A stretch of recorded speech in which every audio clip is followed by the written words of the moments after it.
Hey there. So, as previously promised, yesterday I was attempting to record some messages from passed on loved ones.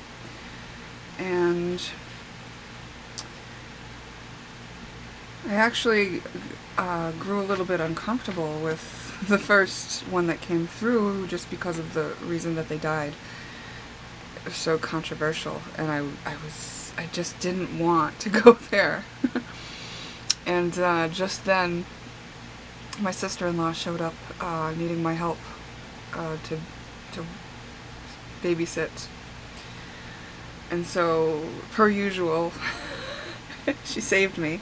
Usually her savings come in the form of, like, you know, over the years, it's like I've been down and out, you know, maybe kind of stuck in my trigger for days, and then she will out of the blue message me. We don't keep in close contact and haven't over the years, but you know, we know each other, we love each other, and she's very sensitive and empathic, and for whatever reason, you know, and she's connected to spirit, and so the spirit would use her to contact me, and then the, you know, her out of the blue message would just be assigned to me, like, oh yeah, I'm still here, I'm still connected, I'm just in a trigger.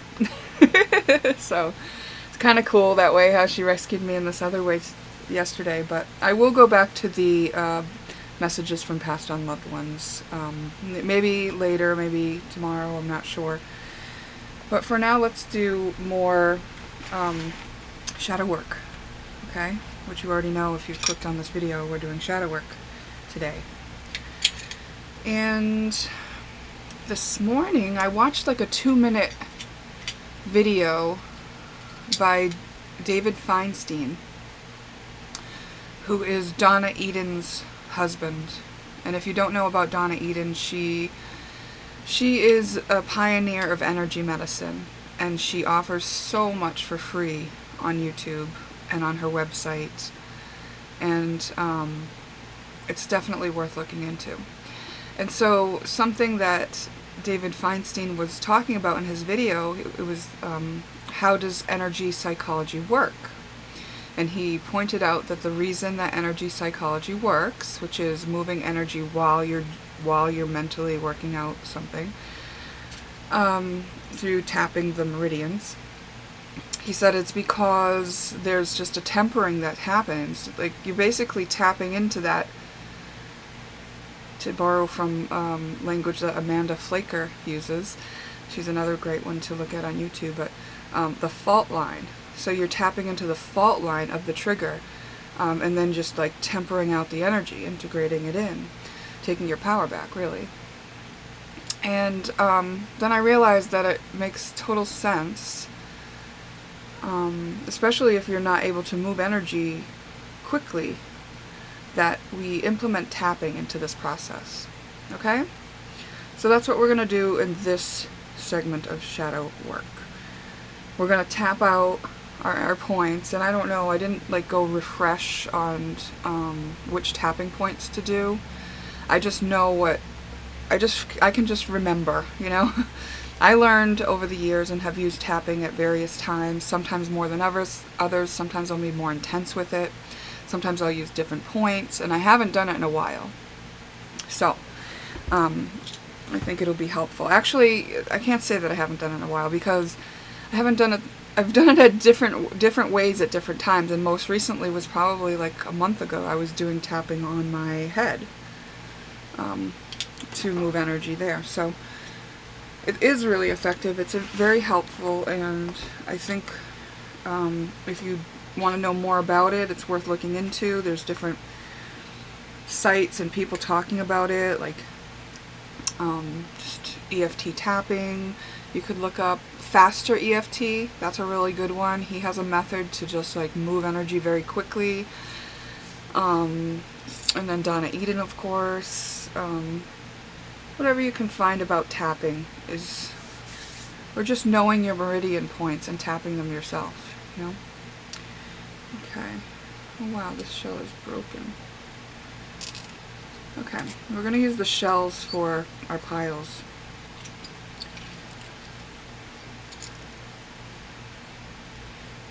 Okay. So it's going to be, pick one, pick two, and pick three.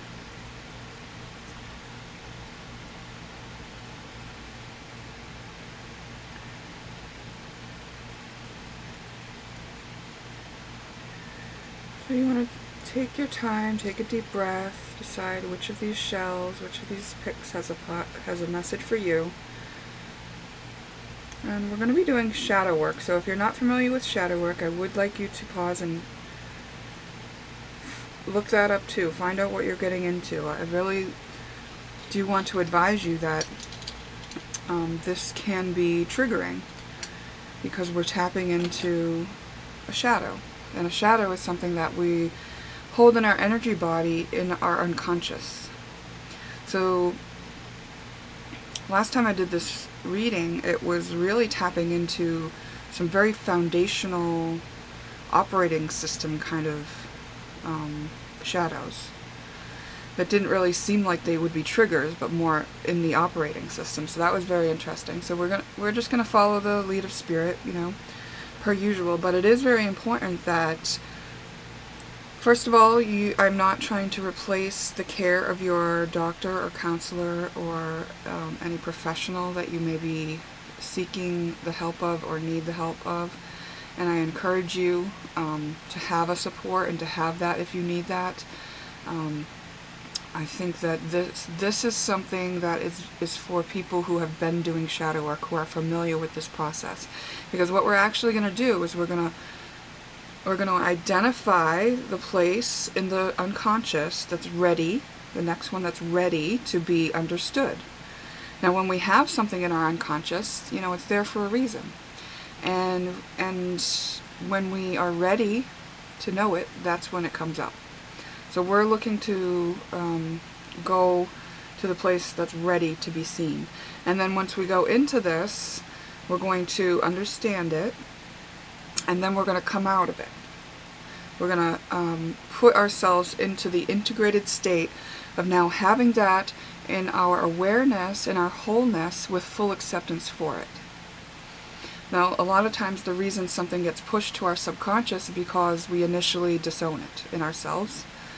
And there's usually a reason for that, an environmental influence that makes us decide that that's necessary. And now it's just time for a lot of these to come up to awareness. And a lot of people are doing this without the assistance, you know, of a pick a card or an oracle or a counselor. They're just, you know, doing it through everyday life, and that's fine too. But I like this container, I like the structure, and I like to offer what I can for assistance, having done this kind of work, shadow work, on myself for about 10 years now. And that doesn't make me an expert on every shadow, but that just means that I've dealt with a lot of shadows, and you know, at the very least, I can share what I have come to understand, okay? So I'm going to hold space and make this a safe container. So you'll want to do that too, meaning you want to do this at a time where you have some time to yourself, some privacy, some comfort, some, you know, some time.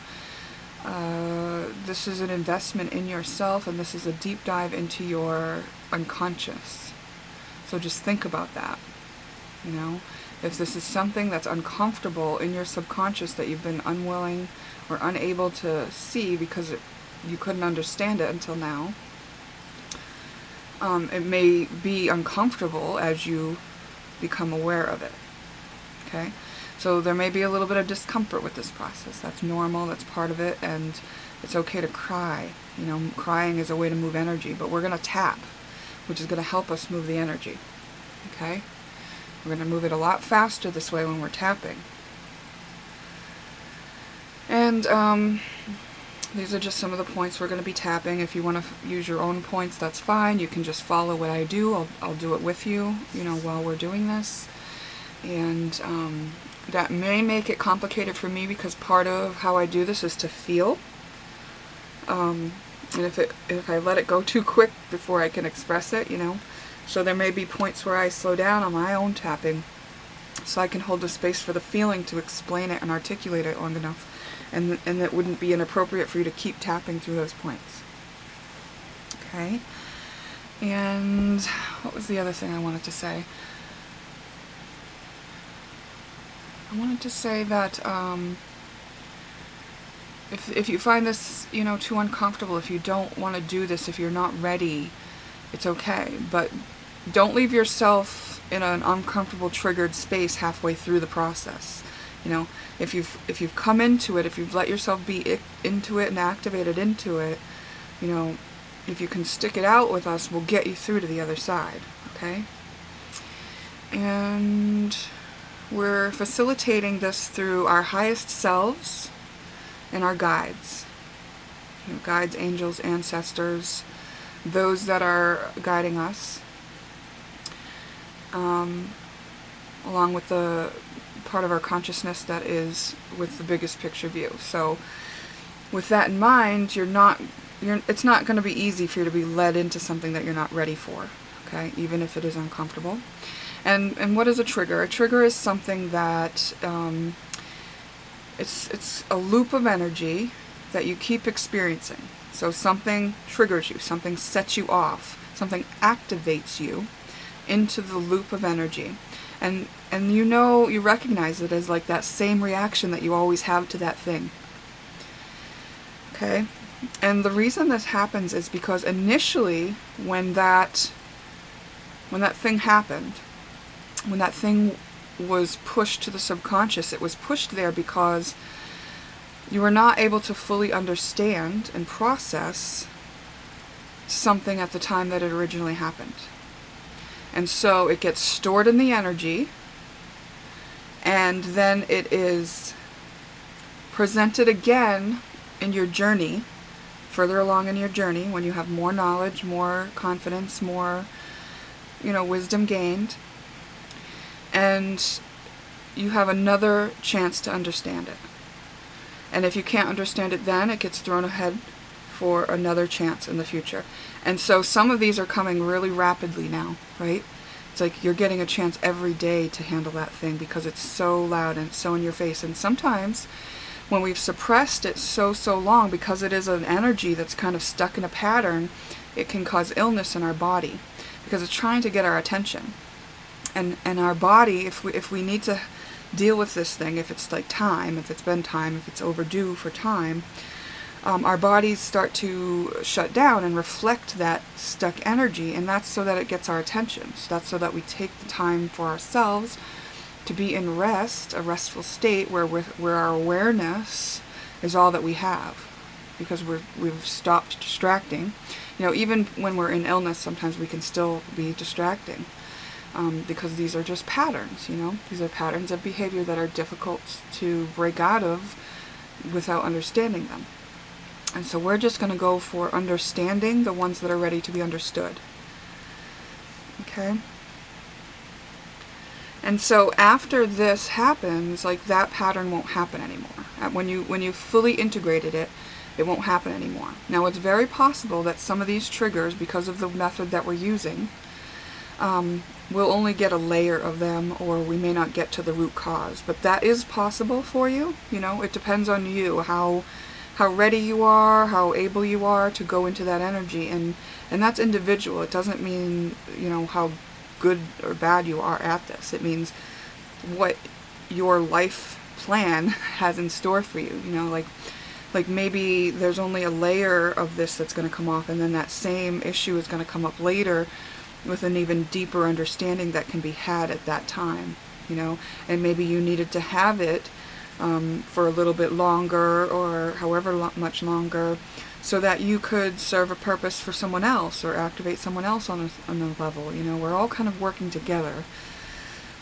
So it's not wrong when we have these. I want to express that, especially because one of the things I've come to understand is that my triggers have been perfect for me. My trauma responses have even saved me in other situations that, it's like if I didn't have that response to that, then I wouldn't have ever done this. And this, I needed this, like, you know. And so I've realized that it's, you know, it's orchestrated divinely. You know, it's all going to be okay. So that's why it's important not to push this. Like this, if this, you found this in front of you, wonderful. We're here for a reason. We're going to do some good stuff right now, and let's get to it, okay? Okay. Pick one. Pick one. Thank you so much for being here, for doing this work.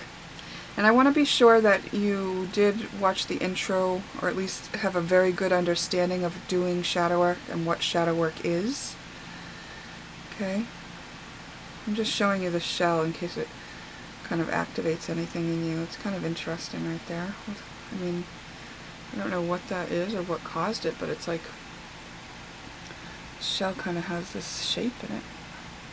And on the other side, it just looks like that. It looks perfect unless you shine the light through it and can see that. This is kind of neat because it makes me think of, like, when you shine the light on something, there's something even more intricate and beautiful in there, whereas if you didn't shine the light, all it looks like is that. Like a flaw, like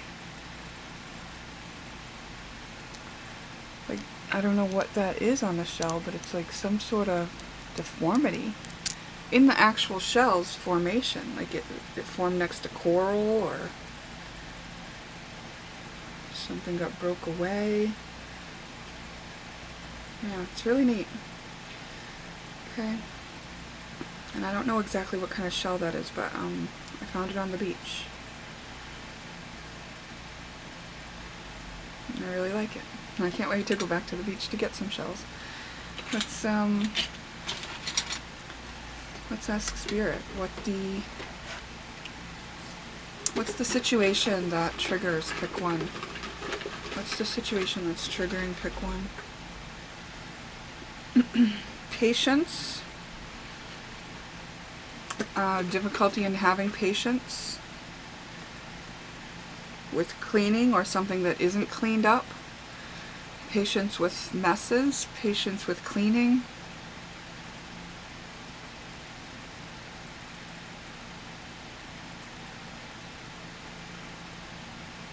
In ways that would benefit you and others. In big ways. Maybe feeling overwhelmed by the burden of a mess that needs to be cleaned up.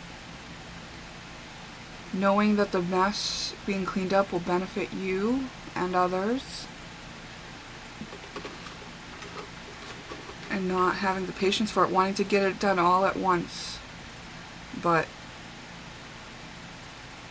knowing that it's really a step-by-step process. Yeah, it's like you can't stay balanced on this one thing. You're kind of being stuck back and forth, and like, you know you need to deal with this issue, you know it needs to be cleaned up, you know that's the beneficial thing to do, you know it needs to have the steps taken to do it. But it's too big, there's too much, it's like I feel overwhelmed about that. I don't even though I know it's just take one step, I just don't know where to start. I feel out of balance. Like I can't stay balanced on this. Like I keep swinging over to the overwhelm instead of coming into the center of being, like, from being Superman or being unable. It's like I can't get into the center and just take the steps and be practical. It's like I'm either in one or the other. It's like I want to get it all done and just like, yeah, there's a hard time being patient with yourself through a process of cleaning things up and getting started with it and staying balanced on the process. And I think that it may even be stemming from a past life. And if you don't believe in past lives, you know, you could just say earlier on in this lifetime, because earlier on in this lifetime it probably did start manifesting itself. You know, we are programmed by our environment, so it's not odd that these things would be rooted there.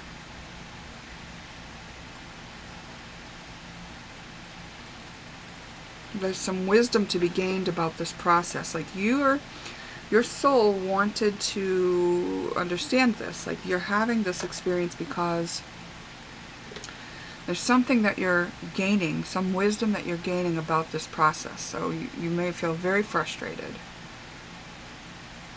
Very frustrated. But you may not even let that frustration... You're only frustrated when you're in it, right? Like when you're actively trying to deal with it and think about it. So you may push it aside a lot. It does directly relate to how you relate to someone else in your life. Maybe there's someone in your life that really doesn't like this about you, like that really gives you a hard time. And it's made you see this person in a different way, see the relationship in a different way. Maybe you feel conditionally loved because maybe they're pressuring you. There's a picture unfolding for you. Something you can't unsee has now been revealed to you. It's definitely affecting your relationship with someone else.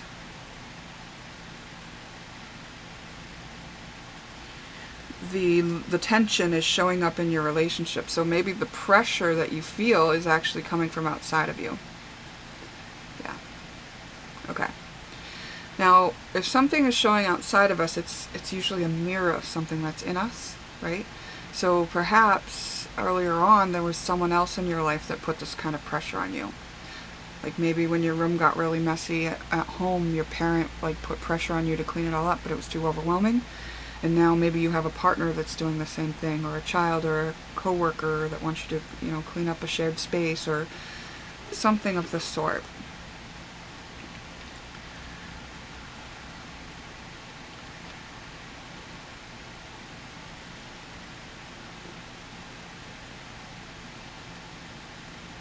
I feel like you've tried so many times to start again with this, to deal with your emotions on this. And that you will be, yes, you will be learning a new way to deal with a situation like this. And so this is going to benefit you and others. And it is through dealing with an emotional issue.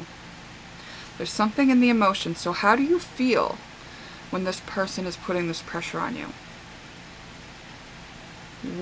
How are you feeling? Yeah, this has to do with your foundation, who you are and who you became at the core of you.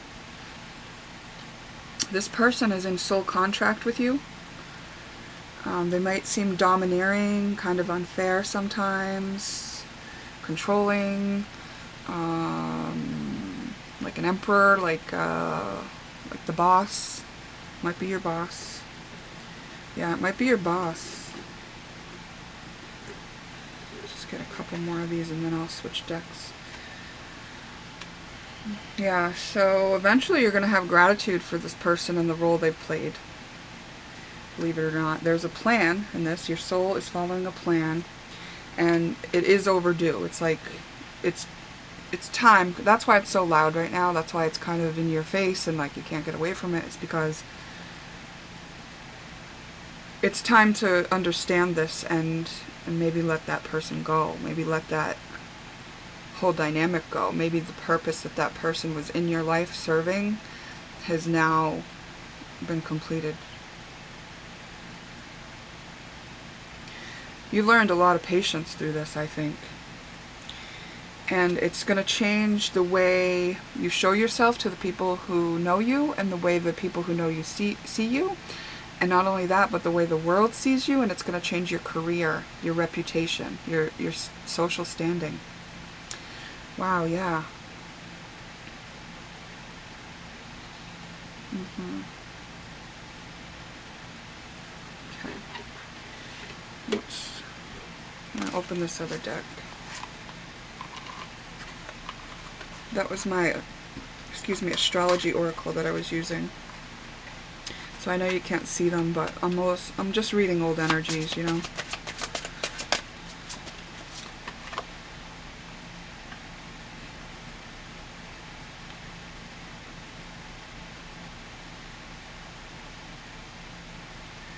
Maybe you're feeling a lot more distant from this person anyway. Like you can feel that it's, and maybe that's the thing that's scaring you. The role this person played in your life became a comfort zone, became something you could count on.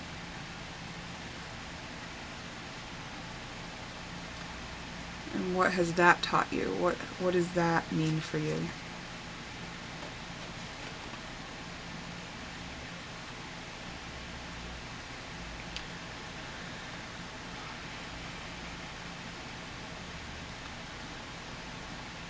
It may have been a situation where you were just constantly trying to jump through the hoops to get their love, instead of admitting that it was just unrequited love. This wasn't a love that was meant to last, but more a situation meant to let you learn something about yourself. Okay. So this is out of the subconscious now. You're aware of it. Like you've been in it. You've been living it for a while. So it wasn't exactly like an unconscious shadow. It was a trigger that you were just kind of living out. You may be currently in it or been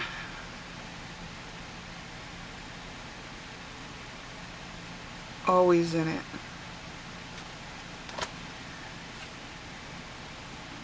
And may have been choosing to ignore it. Yeah. Ignoring the messy closets. And just reminiscing about moments that, you know, you enjoyed. Moments of the situation and the relationship that were what you liked, instead of, and see the card says wasting time, nostalgia. It's like, this deck is things we don't talk about. And so, you know, maybe in your mind you were always just like using that time where you were being patient to revisit and comfort yourself through difficult relating that was going on.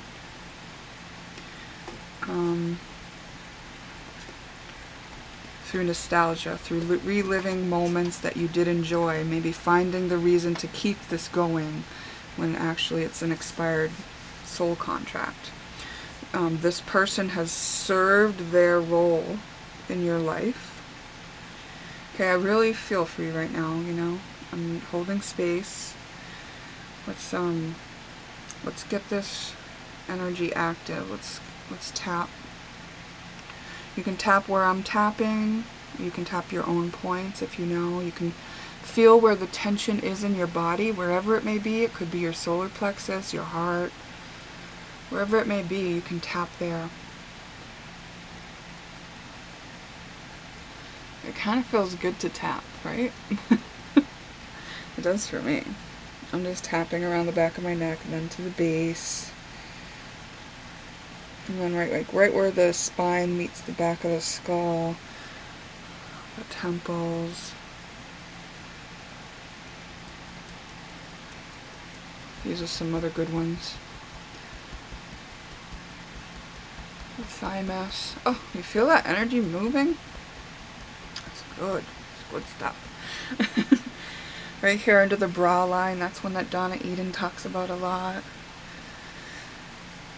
Oh yeah, and if it's a little tender, it really needs your tap.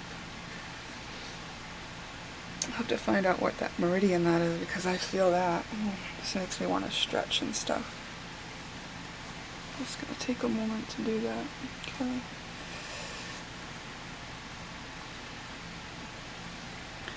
I feel like I can relate to this pile now that I'm looking at it.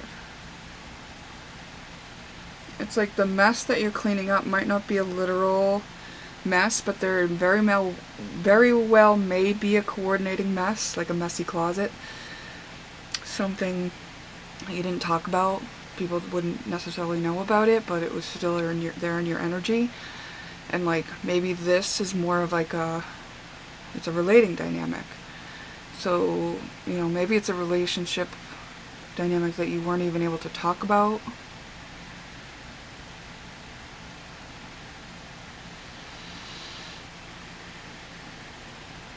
But the purpose of it is to break apart a foundational way of relating that you have established in order to survive, and it required a great amount of patience. So look how long you've been doing this pattern with this person, because now that it's expired, I'm sure it's been going on a while, and it may have been going on for longer than it needed, because you weren't quite ready, meaning when it's like when your Pop-Tart came up and popped, it's like you weren't hungry for that anymore. It's like something let you just keep pushing it aside because you just wanted to instead remember how good Pop-Tarts were. You know, it was I know that's a silly analogy, but, you know, just apply it to how it works for you and what it means for you. So everyone's situation will be a little bit different, but it's basically, you know, as a collective, we're breaking out of things like this. Yeah, we've hit a turning point, and we're being guided through it. Hecate, or Hecate, however you want to pronounce it, takes us into the underworld and guides us to shine a light on things. That's what we're basically doing right now. Turning point is a fortunate turn of events. This is taxes, separate bank accounts. Yeah, it's time to separate from somebody, from some situation that may have even only been in your mind. It may have been purposely an illusion. If Neptune is playing out in your chart, even though Neptune didn't come out in that astrology portion, I think this may have been done through illusions and through like the 12th house kind of stuff. Ethereal, couldn't pin it down, just more feelings and imagery and visions and you know, things like that. Okay, so we've acknowledged the issue. The issue is that a way of relating that has been for the purpose of learning something is now time to be integrated. It's time to be understood so that we can move on from it. Because another person is involved, that may be why it's like pressing so hard right now to be let go, because energetically the bond must be broken, because this person has other contracts and you have other contracts that are waiting for you, you know? So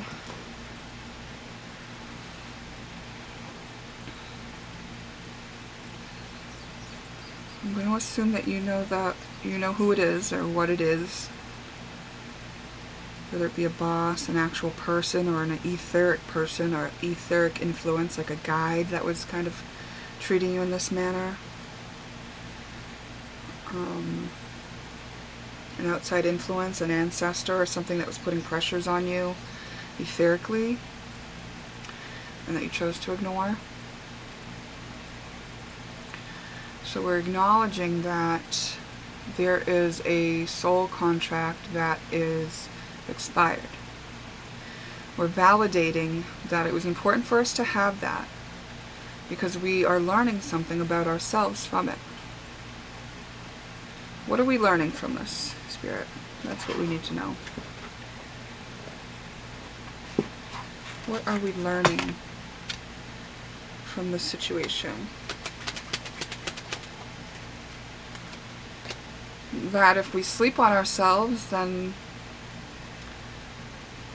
it doesn't get done. That some things are only meant to stay in the dream world. Ooh, that one hit me hard. That one kind of brought tears to the back of my eyes, so yeah, it may feel like a loss, and you may feel foolish. You know, I gotta say that I've come to appreciate the Fool's energy, because the Fool is the pioneer. The Fool is the 0 degree. The Fool is Aries energy. There's nothing telling the Fool that he can't do it.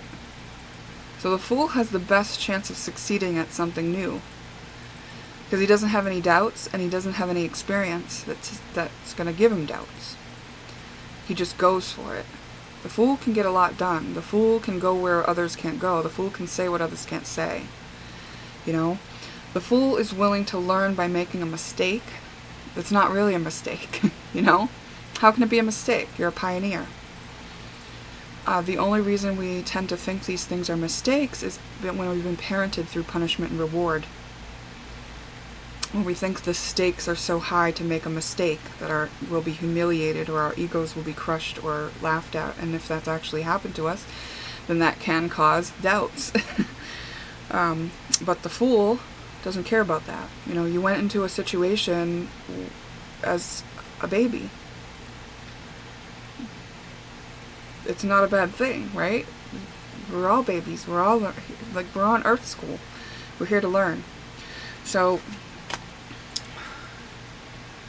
what is it that we wanted to understand from this situation? Oh, these cards all came out. You wanted to understand about deceit, about perhaps the ways that you are willing and able to lie to yourself. So ask self questions about what was driving me? What did I really need out of this? What was I looking for? What were the reasons? Why did I think that? You know, what was the hidden benefit for me doing this?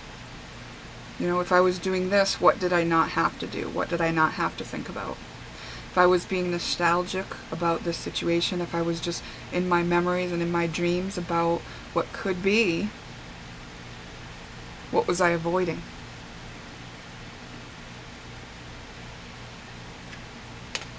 This is good. And this is about making wishes.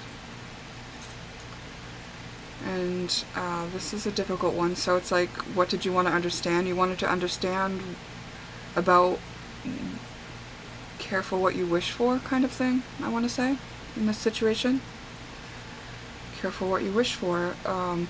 Like, okay, so say you wanted to have a relationship with somebody. And you created that relationship in your mind, and then you lived it in your mind. And then it consumed you. And then it distracted you from all the other things you wanted, and then maybe even made you sick.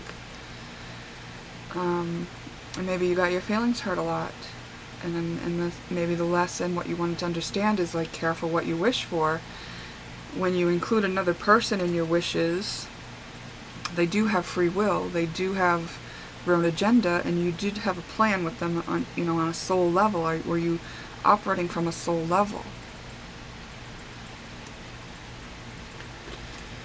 I think you wanted to understand on how to get from one side of that to the other. You wanted to understand what it takes to be in that situation, that disempowered situation of feeling like a fool, of feeling like you failed yourself, of feeling like you wasted your own time, to coming out on the other side of that. Look how much power that carries.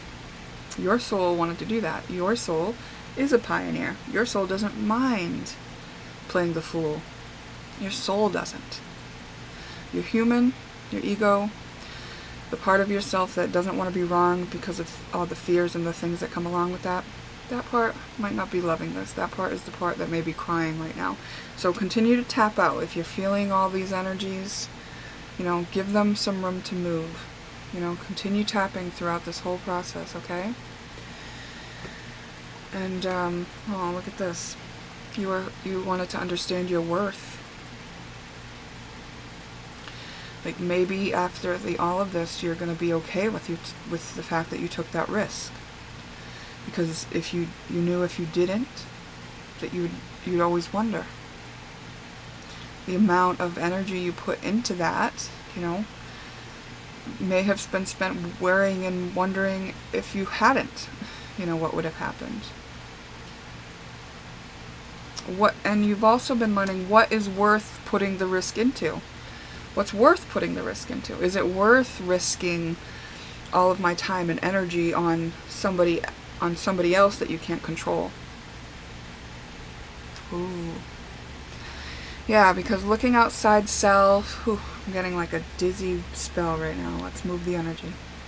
Looking outside self while, you know, imagining, hoping, wishing, and creating in the mind, dreaming,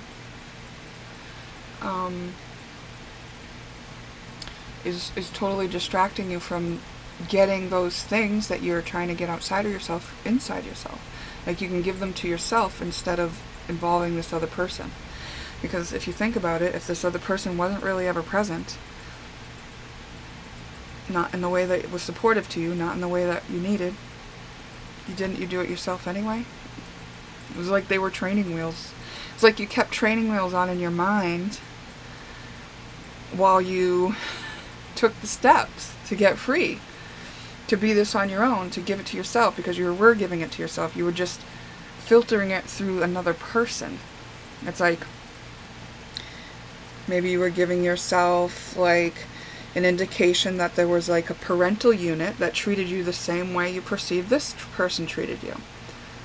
You know, you were giving yourself an example of something that you needed to know so that you could alleviate it, right? Because you're definitely not going to want to live your whole life under the rule of someone who doesn't accept you as you are, messes and all. You know, you're allowed to have messes. It's not wrong. Even if your room is a complete disaster, you know, like, you can take the steps. You can take the step to clean it up. Even if your psyche, you know, feels confused, it's okay. You can take the steps. I think you've learned this, and I think the patience that you've shown this situation is showing you, like, just how strong you are. You held that space for a long time. I'm actually tapping right on my solar plexus here. Okay. We've acknowledged, we've validated. Now we need to accept it. Can you accept that this is the case? Can you accept that this is the experience you had? That the situation has expired, that there's no longer a need to use that outside influence, this relationship, to hold the place of that energy for you in your life anymore, because you're taking it into yourself. You're accepting that that was in you, and that the only place you could see it was outside of you, and perhaps it did come from the way that parenting happened for you, and the way that you had to cope within the family home that you were in. Like, maybe it required you to escape and, like, only see the light in people, only see the potential, only see what you wish would happen, because the reality was so difficult for a young version of you. And now this version of you knows there's a lot of sides of the person. You've been disappointed enough and bounced back enough and been patient enough to know that you have the strength to see this, to process it, and to accept it for what it is. This is a soul plan lesson that is very hard and harsh for your human.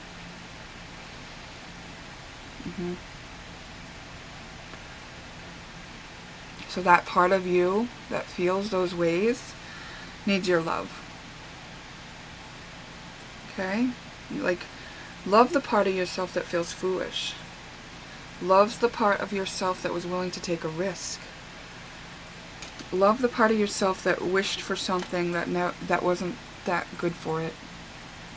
Oh, I feel that one.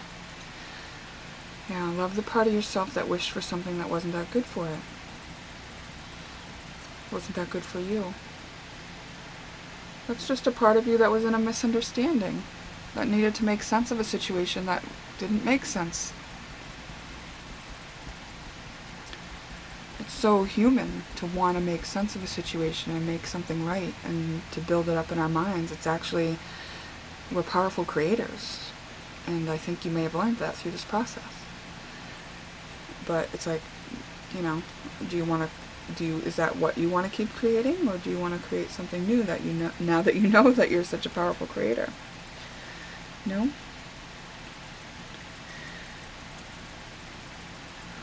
Yeah.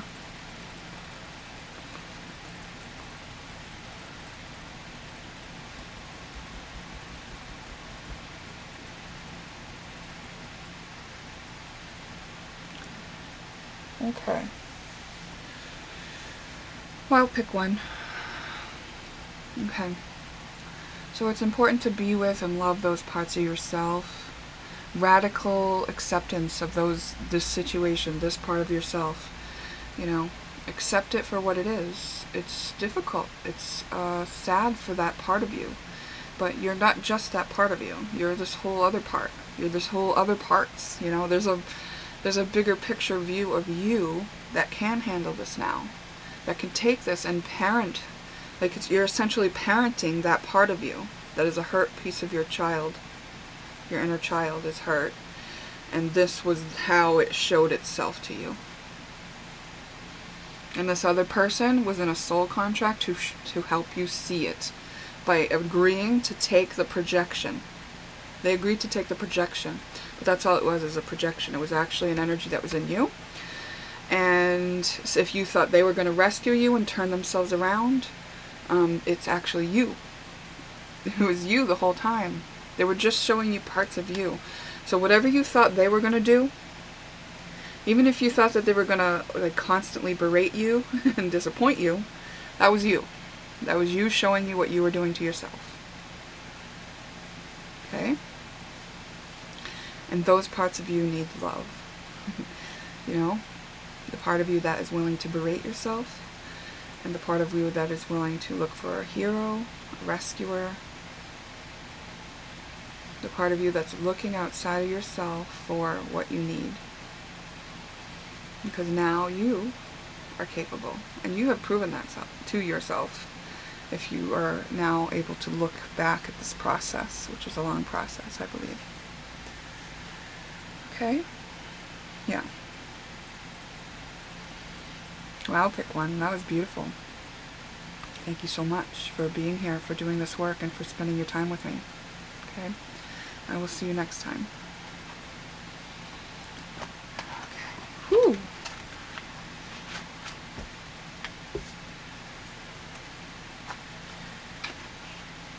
Wow, I can still feel the energy of all of that.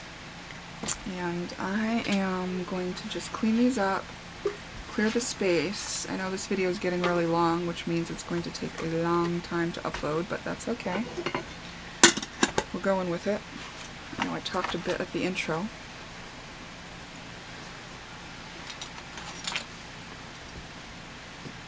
If you're still here between piles, just clearing the space.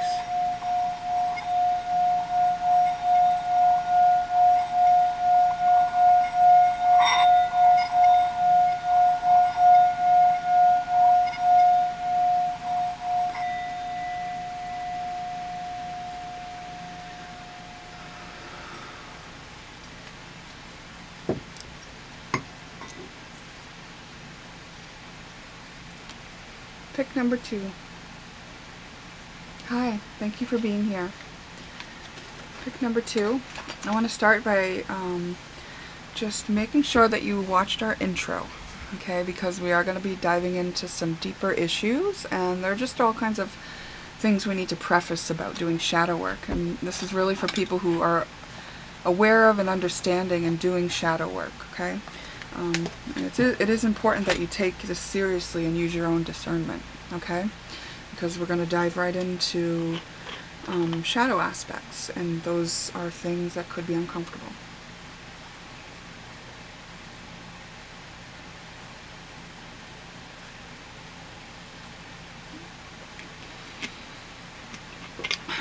We moved a lot of energy with that first pile there, that first pick. Whew.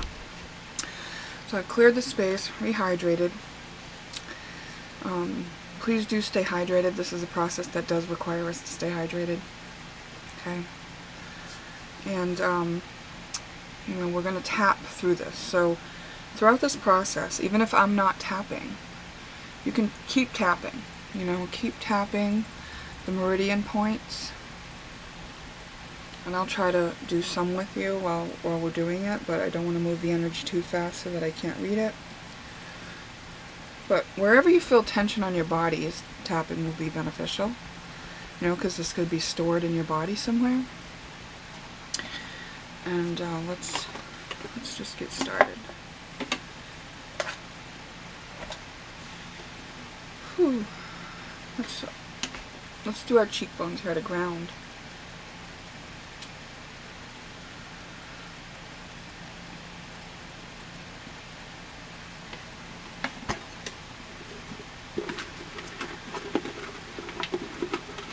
my astrology oracle, but I'm not showing the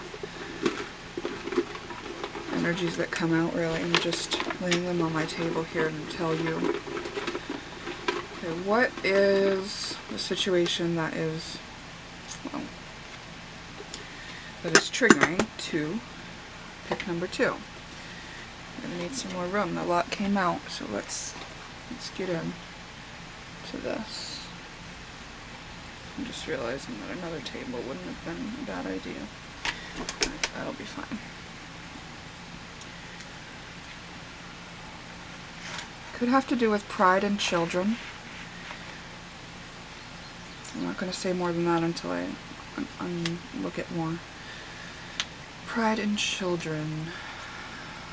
And the unseen threat that comes with having high pride in your children. Now this is either going to be talking about something, a situation that was done to you or that you may be doing, right? So if you have excessive pride in your children, you may not be understanding that there's actually a big threat that puts on them. And it may be to their mental health and according to expectations and conditional love and all kinds of things we'll get into in a minute. Or if this was done to you, same thing. You may be feeling those pressures of expectations and conditional love, like feeling like your parents only love you for this reason, like taking pride in your accomplishments as if they were their own, as if that gave them any credit or reason to be honored. Our own accomplishments are our own accomplishments, and we're all here to do something different. So when parents put pressure on children to perform in an expected manner, the child may feel conditionally loved. Like, I'm only going to be loved by this parent if I perform in this way. And so the danger in that is you cut your child off from their true essence, their true self, because they have no choice but to ignore that part of themselves in favor of getting love, because love is required to be a healthy, happy human. And this is, what we teach them. We have maybe taken away their will, their own will, to replace it with our own. Yeah, I have a lot of energy coming up and tears coming up on that. Okay, let's tap on that. Yeah, it doesn't feel good if you're a parent and I'm telling you this. I understand completely. It's very human, though. These are just human things. It's like, this is a general reading. I would guess that you are not the only one, right? You're not the only one. This is pretty much a byproduct of the parenting methods that we've had. And what I like to say and remember, and sometimes I forget that I'm trying to remember this, but honor above pride. So it's like we can honor our children, honor who they are, honor the individuals that they are and who they came to be, instead of taking pride or being proud of them, right? Being proud kind of insinuates that there was a doubt that you could do it. In my eyes, that's how I see it. It's like, you're proud because you thought I might not do it, and now you're happy that I did it, and now I get some recognition. And I would never have gotten that if I didn't do it. But if you honor me, then if I don't do it, I'm still honored. I'm still loved the same way. And you're recognizing that there's a process that I need to go through, and that sometimes I'll fail, and sometimes I will succeed, and that is what my process is. So by honoring our children in that process, we don't put conditions on the way we love them. You see? So these are just like subtle shifts that will happen as we expand our understanding on a topic. Let's see what else. A lot of this came out.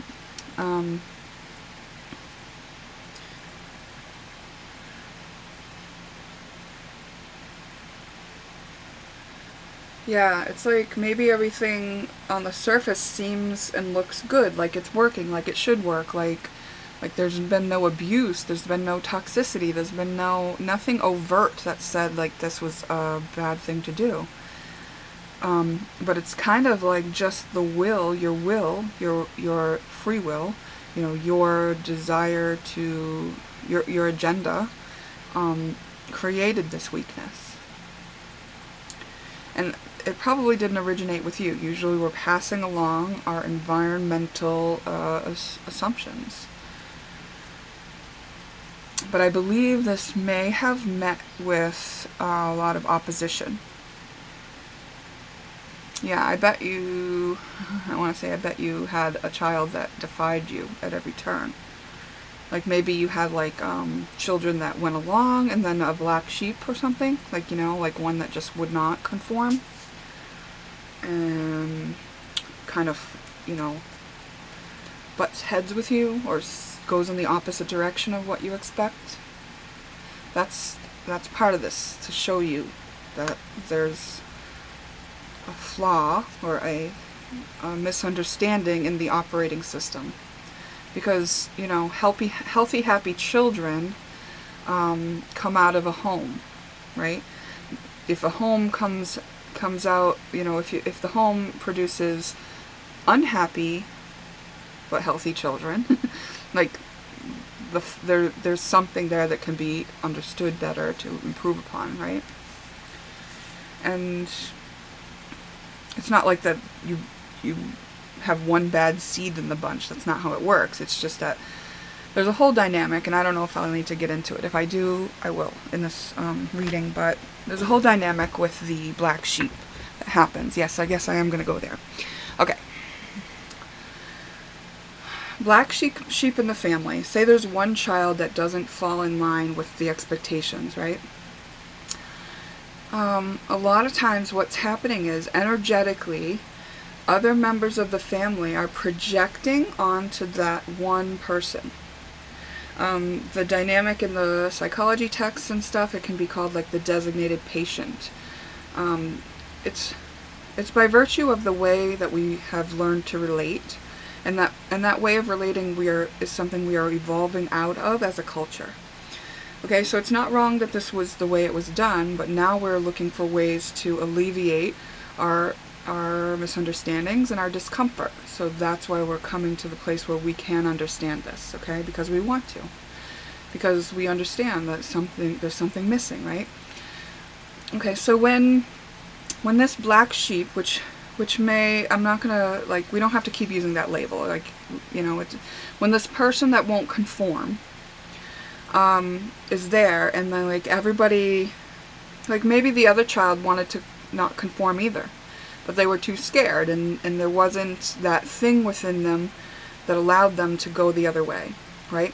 Now this one that was conforming might be resentful of that one because they think, well, I wish I could do that, or that's really bad. I didn't allow that for myself, and now you're allowing that for yourself, and I'm going to project my judgment against that behavior onto you.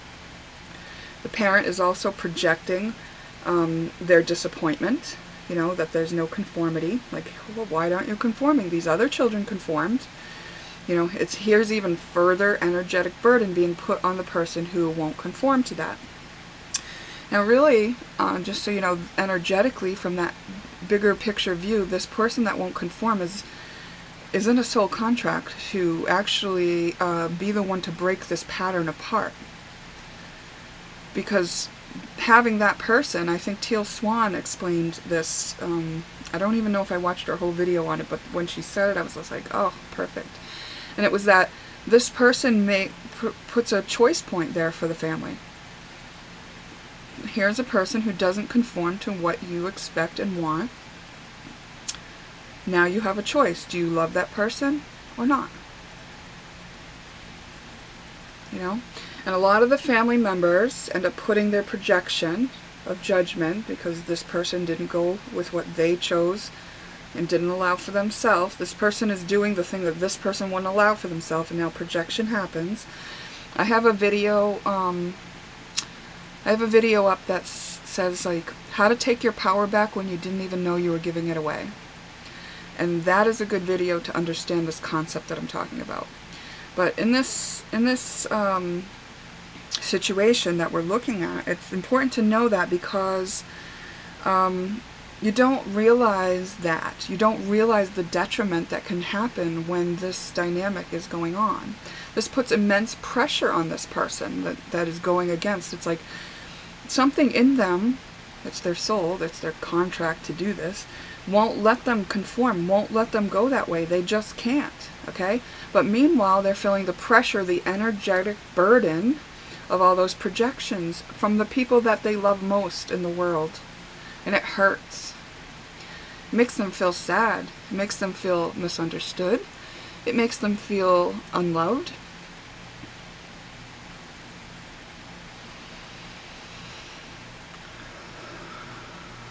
Okay.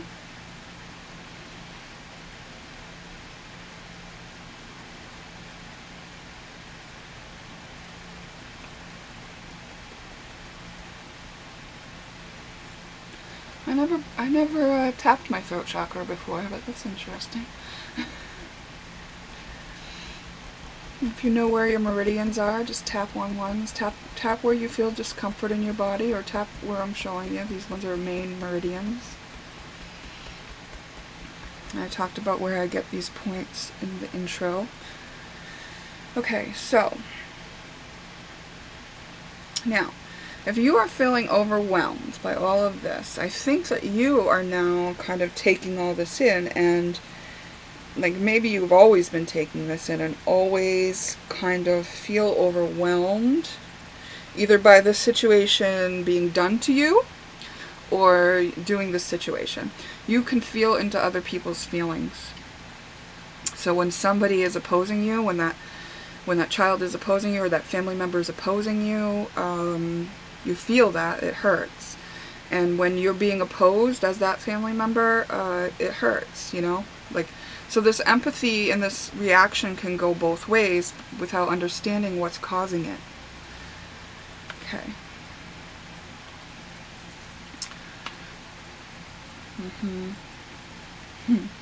Yeah, there was a mystery about this. Now this, unfolding this, delving into this may feel like Pandora's box. Like once you start looking at this, there's a lot of other things that you're probably going to start looking at that in the same kind of way, with the same level of awareness that you've now allowed in, that if you expanded to. And that was scary because it opens you up to the unknown. And before you were operating in the known, you were operating in this manner because this is what you decided was. That's why you wanted to influence your children to act in this manner, because that was the safe way. That was the way that was shown to you. You found safe passage through in that manner. Meanwhile, you didn't know that there was a soul contract of a child or a parent, or you were the child that was meant to overcome this, you know?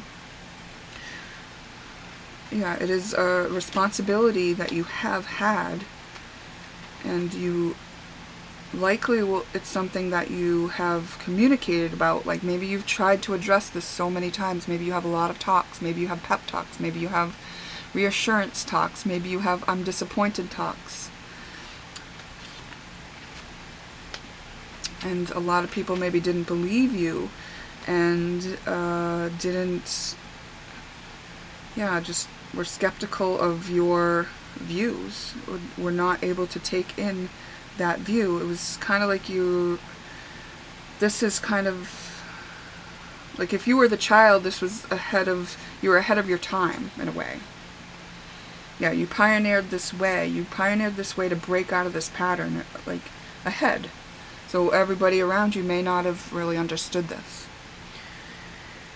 And if you are the parent doing this, and I think most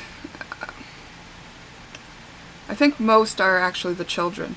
I think most of you here are doing the shadow work as the child who was put in this situation. Maybe you were the black sheep, or the designated patient, or the one that was projected on, or the one that couldn't conform, the one that went your own way despite expectations. I believe that is the predominance of who came here, but there may be some parents as well. And you may feel skeptical of this. you know, and that is because it is of the future. It is not, there's no proof in your past to show that this would be true. But there is a lot of research about what I've mentioned in the family relating dynamics, and it's actually found when you look at the relating dynamics that happen between codependency and cluster B family relating. We've got the timing here, 3 weeks and 10 plus years. So during this Mercury retrograde, which we just came out of, you may have been reviewing a lot of this. This may have been like a lot of the stuff that came up. And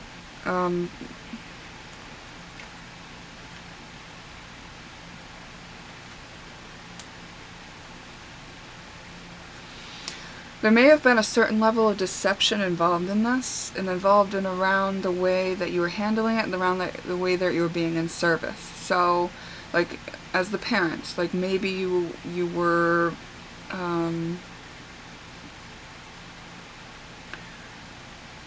telling yourself or try to coerce and manipulate your child into conforming. Like, it's like maybe offering them things, maybe, you know, threatening things, taking away things,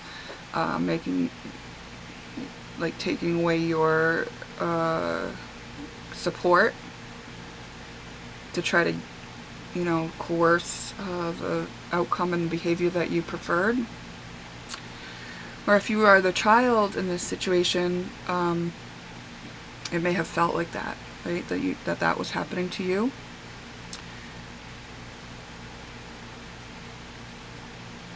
And it may have like tainted the way that you feel about being in service, about even like doing exchanges and transactional relating. Transactional relating might be something to look into. Okay, so ideally, so first of all, let's acknowledge that this is the issue. And this is probably a very common issue, okay, especially right now, because we are evolving. And before we evolved out of this, we were in this, you know. And there are things that happened that got us to here, you know. Like, for instance, here's another point that Teal Swan made in one of her earlier on videos. Like, we used to do corporal punishment. Now, some parents still do, and they don't probably understand the damage that actually does to a child. But when they do, they won't do that anymore. We're evolving out of that, right? So some of us have already evolved out of that and realized when we start doing shadow work, we become very aware of the effects of the parenting on us, and then we would just understand that would be something that someone would have to heal from later. So we wouldn't do that anymore, but we've made a lot of progress, right, with most of our population not believing in corporal punishment anymore. And so my point in saying that is, like, it's not wrong where we've come from, where we are, and where we're going. It's a process of evolution, okay? And so we're acknowledging that this is what's been going on, and this way of relating is actually something we're evolving out of. So we are going to be, instead of looking outside of ourselves, expecting of others, like putting others in boxes that we think they need to fit in, whether they be our children or not, we are going to be looking inward to see what are we seeing in that reflection, because we only see it out there because it's in us, and it may be in us in the form of we're actually doing that and we deny that we're doing that to ourselves, like we lie to ourselves, or that we judge that, like we do everything we can to possibly avoid that, and then, like, what is that causing us, right? Like, the balance is going to be regained on this, you know. And the way that happens is we all take our responsibility back within ourselves to be ourselves. And so parents are not going to put projections on their children anymore, or expectations of what they must become. They're just going to support them to be who they are, because they came with a plan to be on Earth, you know. We're not just animals. We're, you know, even animals have souls and, like, are here for a purpose. Like we're not just, like, you know, mindless creatures. We're not just soulless beings. We have a lot of dynamics and aspects that may not have been understood or been in our awareness before now, but will become. and especially over the next 10 years. Okay? So skepticism and deceiving ourselves won't be possible anymore, because it'll just be so blatant and so in our faces.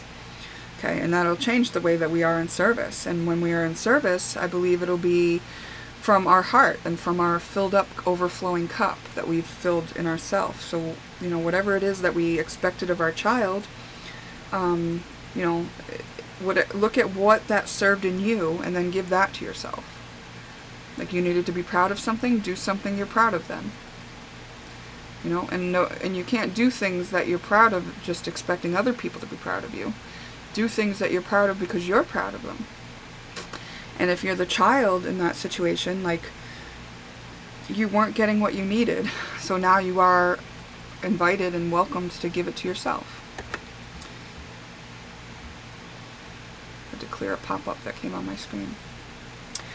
So, yeah, in giving this to yourself, you're filling up your own cup, and then when you give from your overflow. You're giving from a much more pure place. And so this is part of your own soul's evolution, whichever side you're on, Okay, we've validated why this exists. Why this exists is because this is the evolution of our parenting paradigm, of our way of relating. Evolving out of a way that didn't work, and by accepting and understanding why it didn't work and what was actually happening. So can we accept that this is the case? Take some moments to be with yourself through this. This is the part where you're going to want to tap. Accept that this has been the case. There may be tears, there may be guilt, there may be uncomfortable feelings. It's all okay. This is very human. This is a way to pass energy. We're going to move through this, evolve out. It's not wrong. We accept that this happened. Okay. And now we need to love ourselves. Love ourselves in the spots that we felt whatever we felt. So where do we need to love ourselves here?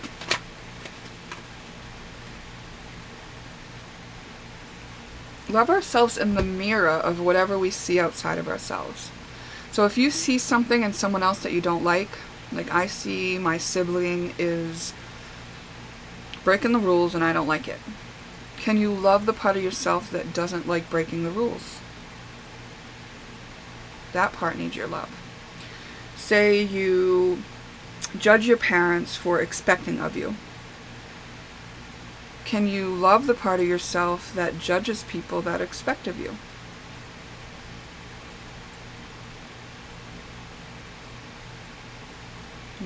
Acknowledge, validate, accept, and love that part of yourself.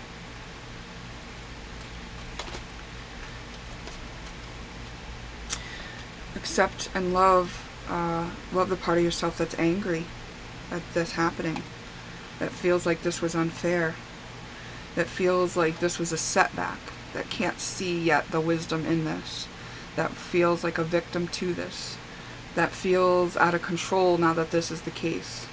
All those parts deserve and are worthy of your love.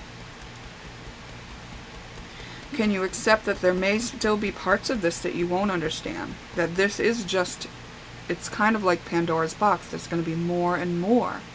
That there's more. This is just a part of it. And to master this process of realizing, validating, accepting, and loving self through this is part of the practice you'll need to evolve.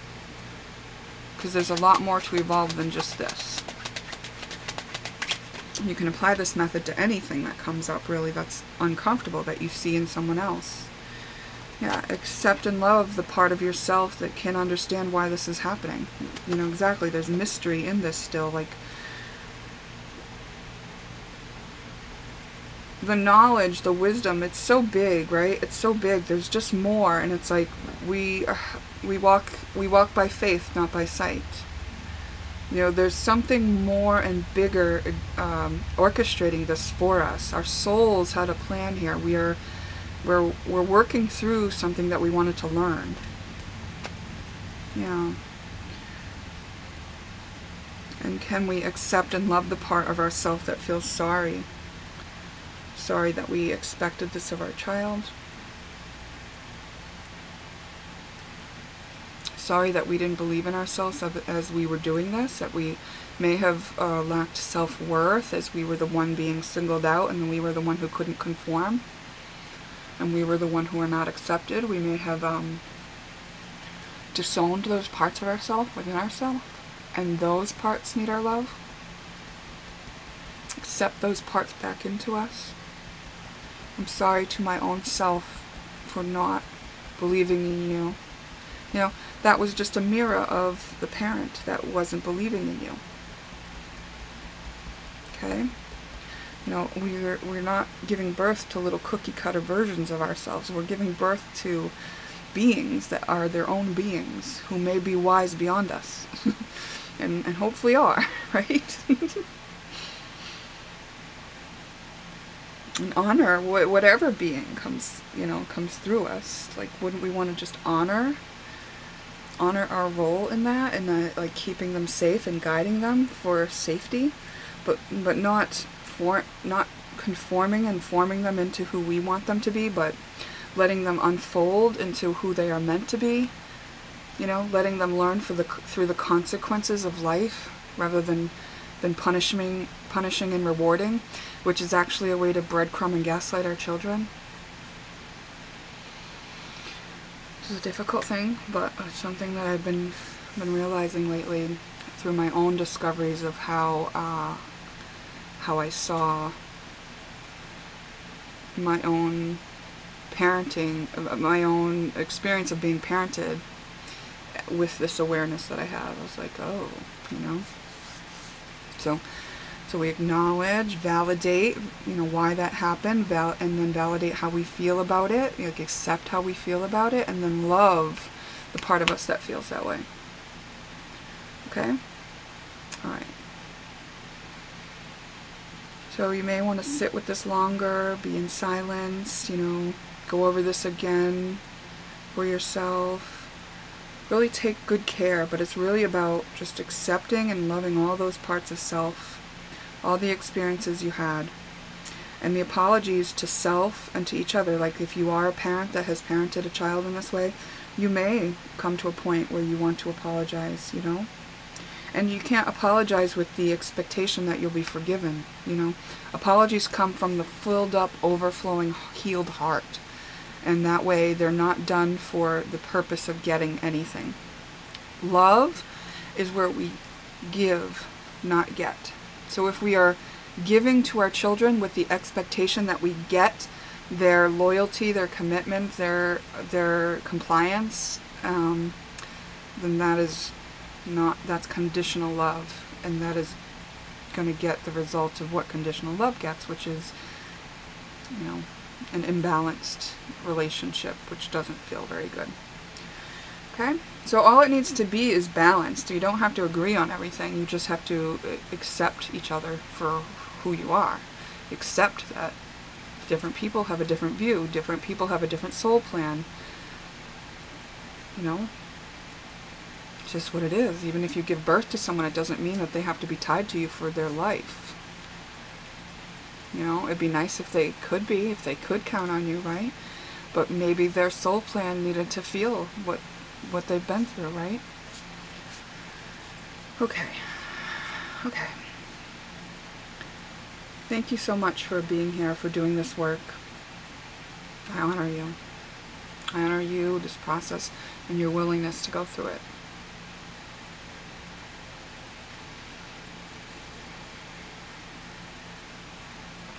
Okay.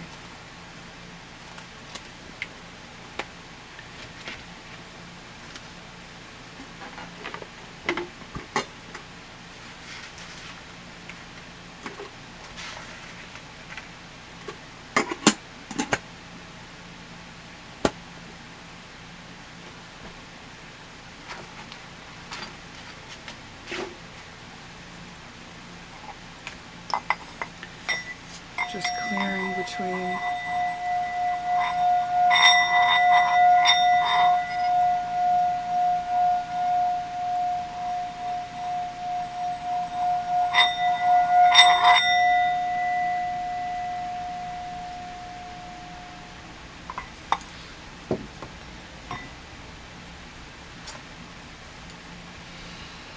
Okay, pick number 3. See, this shell is cracked and it, what's that, is it a Rumi saying or something? There's a crack in everything? That just came to mind. Okay. So we may be looking at something that's a foundational crack, which seems to be the way these readings have been going. So let's start out with my astrology oracle. We're just going to ask about the situation that is triggering, which means the situation that is triggering a shadow aspect that's in the unconscious.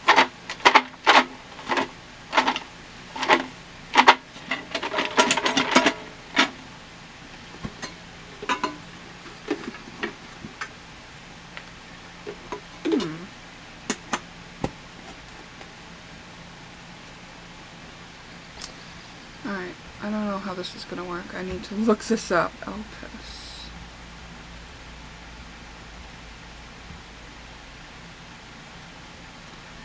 Hopefully you're still recording, because the first thing that came out on top is actually an energy that I'm not sure what it means, so I have to look it up.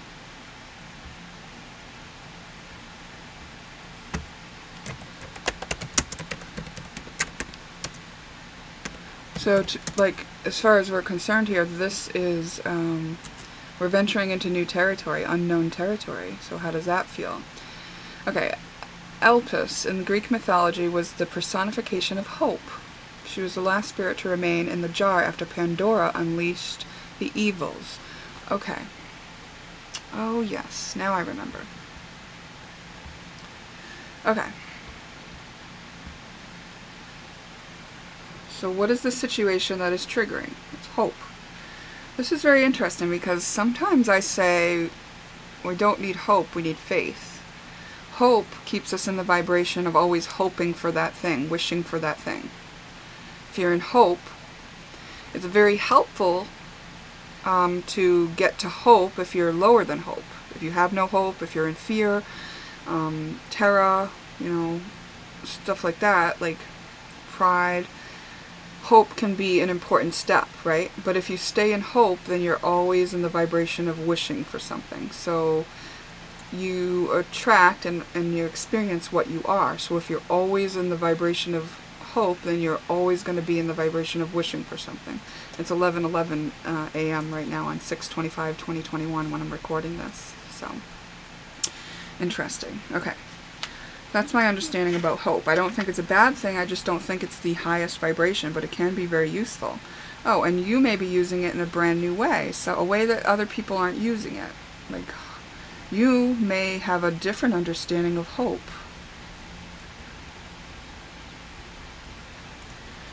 And maybe you're trying to bring hope to people in a new way.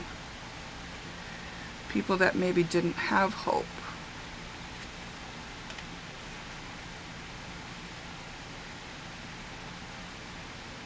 And you're doing this because of something you've learned. This is how you're shining your light. This is a part of who you really are. We've got the timing of 48 hours, so that might be relevant to this.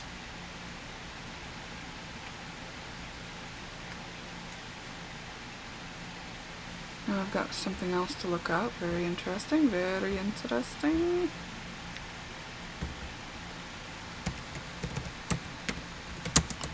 I appreciate your patience.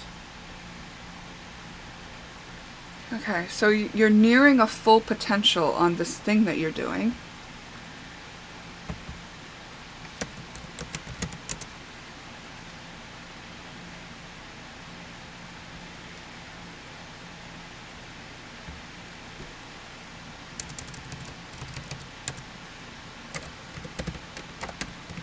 And this is probably a good time to start the tapping.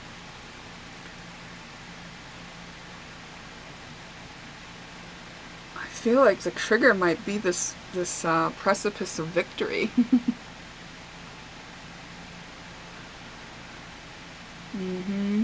You're close to achieving something big that no one's done before, and it has to do with hope.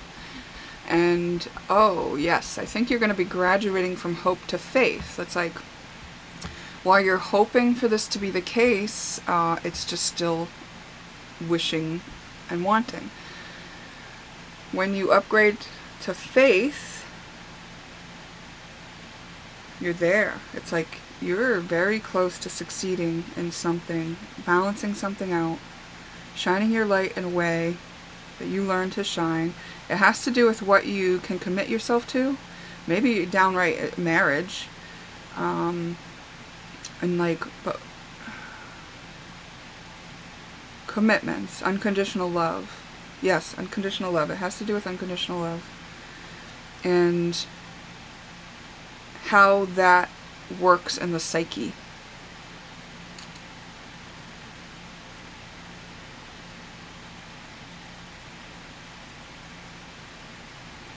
The trigger is your success. Bringing justice, philosophy, religion, higher learning, and bringing forth ancient knowledge. Okay. So you're looking at something from a higher view. You're so close to your success in presenting this, I think, to the world.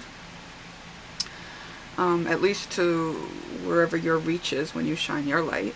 And I think that there is just this little bit of fear of success that is, it's like so close you can taste it. And so you're going to flip from hope to faith on this as soon as you're ready. And you're going to do that in your own unique way. So, the acknowledgement is that there is a little bit of a trigger around this success you're about to have.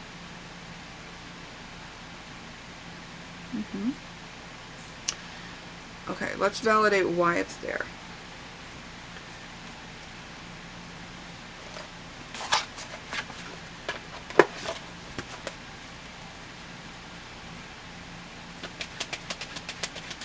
Why is the fear of success there? It's in the subconscious. There's an illusion, anxiety, like there's just a little bit of lack of trust in yourself. It may have been originated from the way that you were mothered.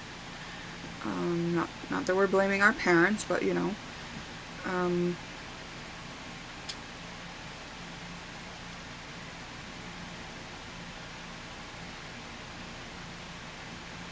Well,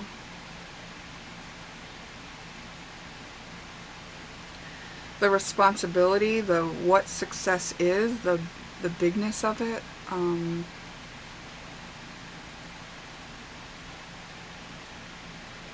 Maybe you were taught that you shouldn't be bringing attention to yourself. Maybe when you saw somebody else bringing attention to themselves, you judged it in some way, like that was not okay.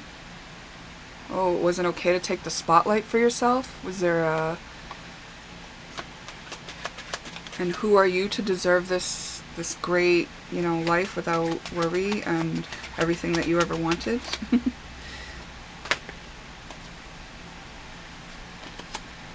Huh.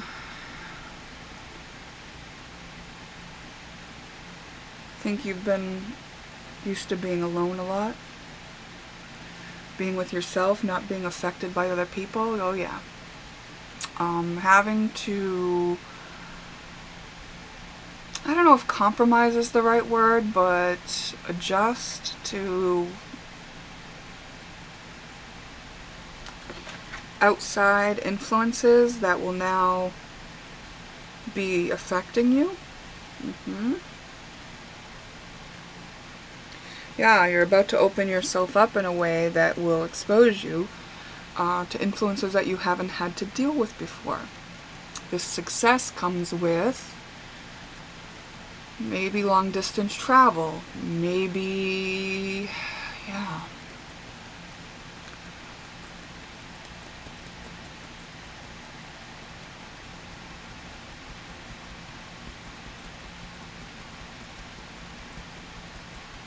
We're just tapping on this energy while it's active. Sure came active in me. I felt it. Okay. I mean, you have ancient knowledge from an advanced civilization you're trying to bring through. So it might feel like a big bag to hold. Ooh, yawning is a way to move energy, so not a bad thing. Crying, laughing, and yawning, you know.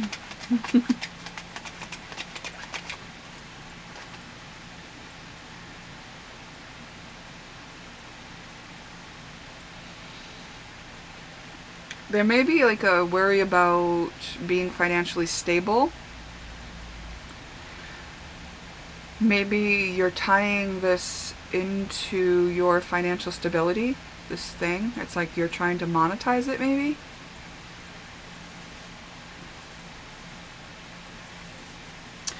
Maybe you have an anchored in wound or core belief about how worthy you are of money and what it means. Like if you think rich people suck, like then you're not going to want to be, you know, rich in your subconscious.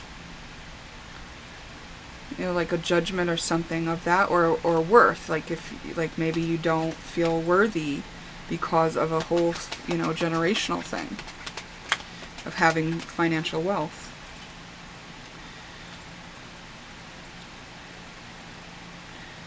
Fear of the unknown, like maybe feeling like you're not prepared, that you need to, you want to plan more.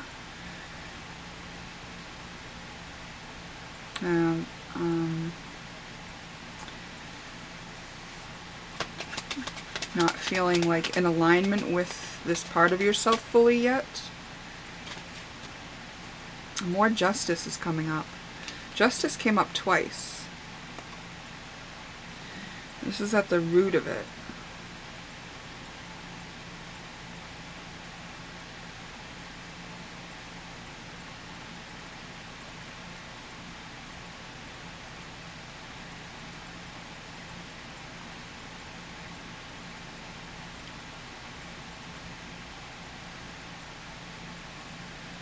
Maybe you don't feel like you have the stamina to keep it up.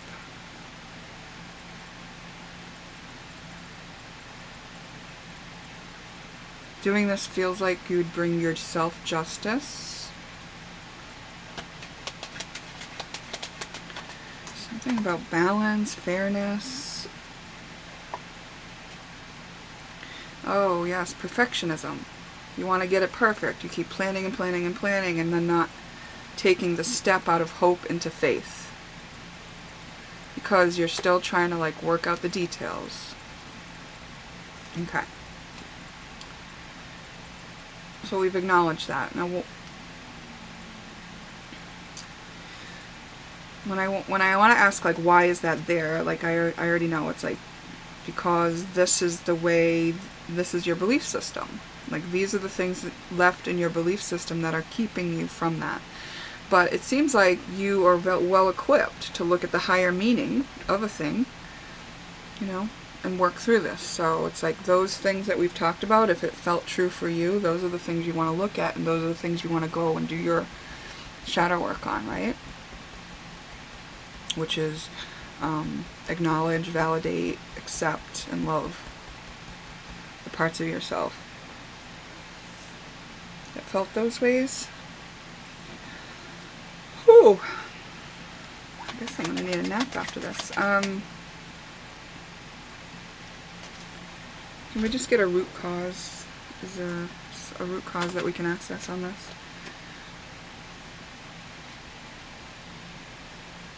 Oh. Okay. When you, in another lifetime, You know, this is ancient knowledge that you're bringing forth, so it's very likely you actually lived a lifetime where this was being utilized or experimented with, or like discovered, right? That's how you're bringing it forward. It's yours to bring forward. And when you did it before in another lifetime, I believe something went wrong, maybe. All these doubts were planted because of that. This perfectionism, this wanting to get it right, this fear. It's just, okay, justice, okay. You're trying to make something right.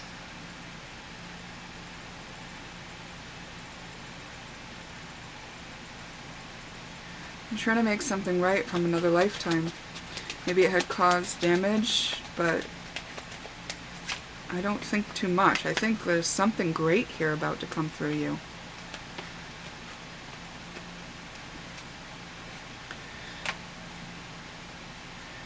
I think that that came out in reverse, so I think you restricted yourself in your creative ability in some way.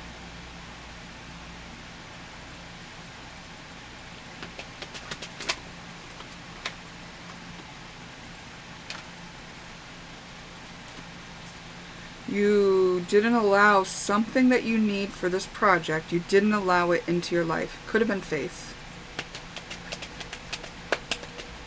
Could have been shining your light. Could have been taking the spotlight on, yourself, because when you bring this forward, you know that will happen, at least on your, in your psyche. Being committed to this thing, seeing it through, doing it justice, and you feel kind of tired through the process of getting to this point. Yeah, maybe you do need to have a little bit of rest before you can come into this. Maybe that's one of the procrastinations that you're coming up against. That, see, oh yeah, I was yawning so much in this reading, right? Yeah, maybe you just don't feel like you quite have the energy for what you're about to do yet. But I feel like this is going to change pretty quick for you. Maybe this acknowledgement, just bringing it right out, and, is going to help. Shining the light on it. This is serving justice in some way. Yeah, you're meant to shine. You're meant to shine in this way. You're meant to shine the light on this way. And I think the consequences of doing that in the past, maybe in your upbringing, maybe around other people, you've seen what can happen sometimes when you shine. Some people don't like you to shine. Some people make it difficult. Some people may get offended. Some people don't support you in that. Okay, these are very, hard things for an energetically sensitive person who cares about people and humanity.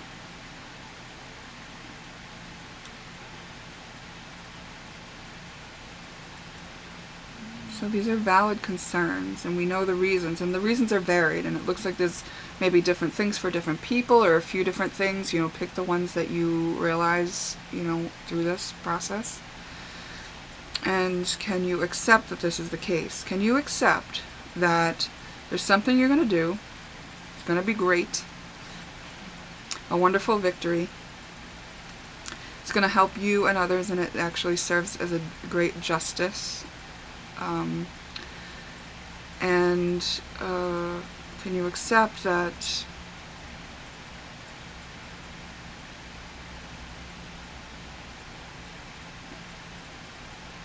you will shine, and you won't be perfect, and that's okay. And this is right. It's right for you to shine. Can you accept that when you're sleepy you can rest? Can you accept that there will be people that do want you in their life as a result of this, and that you'll line up with people who do support you, when you're shining your actual light. Right now you're kind of in that hope vibration. You didn't step up into the faith and knowing, so you're still lined up with people who may be at hope or lower, right? accept that this is you remembering to create something that you already know how to create from a different lifetime. And can you love all these parts of yourself, the parts that are afraid, the parts that want to be perfect, the parts that want to beat you up when you're not doing it the way you want, the parts of you that are curious, the parts of you that want to be in the known. Yes, yes, yes, yes. Okay.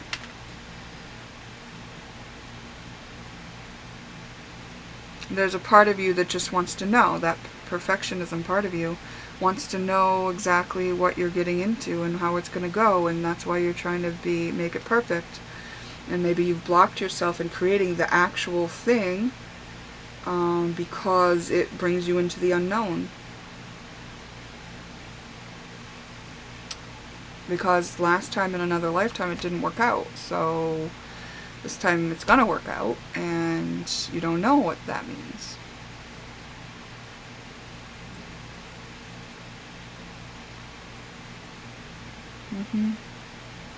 Okay. Well, guys, I mean, this looks beautiful because, like, everything that it's like you're only scared of your own success, and I mean, you know, it's like when it comes to problems, like, yes, that is a serious one, and yes, that can be very frustrating. But that means that you've done a lot of work to get here. That means that you've cleared a lot. Persevered through plenty and many challenges. You've shown that you can be devoted, and you do have a light to shine. So now it's just a matter of allowing it, stepping into the faith. Faith means that you don't know. Faith means that you just know it's going to work out, and that there's a higher orchestration going on. Hope is more in the known, because you know that you are wishing for something. Okay. Wow. What an honor this has been. Thank you so much for spending your time with me, for doing the work you do, and for bringing justice, you know, for yourself and others. You will inspire others to be themselves, you know. It's not like you're being selfish. I feel a little discomfort in the solar plexus. So for this pile, I just feel like, is there anything else that, you know, this person needs to take into consideration?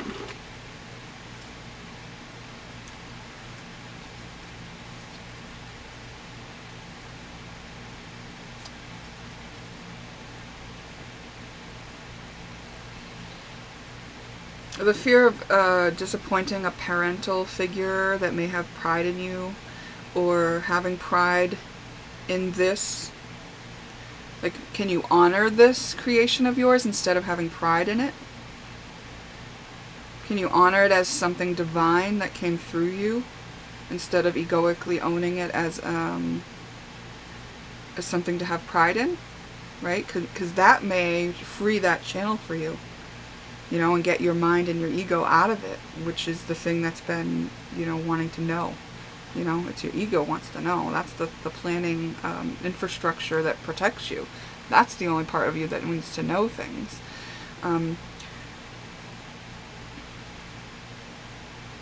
Yeah, we've looked at some things that we can't unsee, right, in this process. So, and we may need to just take a deep dive, like go into the underworld and your psyche about your possessions and how you make a living and your self-worth. Those things, those three things. So it's your second house if you look at astrology. What's in your second house if you have had an astrology reading? Your second house covers those things I just said, you know, or look it up and see what else it covers, but there can be more subtle things, and you can get some ideas, but your possessions, how you make a living, and your self-worth are all included in the second house. And so we did touch on all those things, right? About trying to monetize it and all of that stuff. It's like, you don't have to be perfect. This is divine's creation. This is something from ancient knowledge that's coming through you as a divine channel.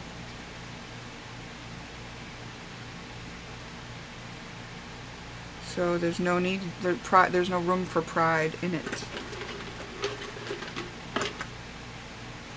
It's a gift, and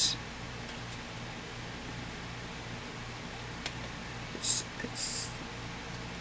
time to cut out the dramatics around it. You know, like those are dramatic things to feel, like all these human things to feel, the drama of it all, right? This pressure, this and then like just use your wisdom on things like that. Like it's like you already have learned, and now just like integrate that wisdom of what it means to let go of the dramatics of being human, to let the divine channel come through you. Make this a divine mission.